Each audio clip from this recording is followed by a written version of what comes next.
ആഹാ, ഇന്ന് പോയില്ലേ പപ്പു ലൈബ്രറിയില്? ഇല്ല.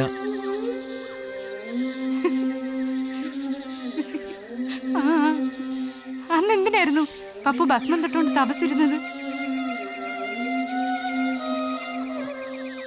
എന്തിനായിരുന്നു? ഞാനത് ചോദിക്കണമെന്ന് വിചാരിച്ചിരിക്കുകയായിരുന്നു. വശീകരിക്കാൻ. ആര്? ആരെയാ പപ്പൂസിന് വശീകരിക്കേണ്ടത്? രതി ചേച്ചിയെ.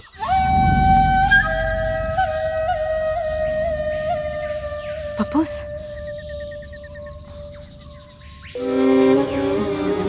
അതെ. എന്താ ഊട്ടി ഇത്? സ്വാതന്ത്ര്യം ഉണ്ടെന്ന് കണ്ട് തോന്നിയാസം കാണിക്കുകയാണോ? മതി, മേലിൽ എൻ്റെ അടുത്ത് ഈ കളിയും തമാശയും കൊണ്ട് വന്നേക്കരുത്. പറഞ്ഞേക്കാം.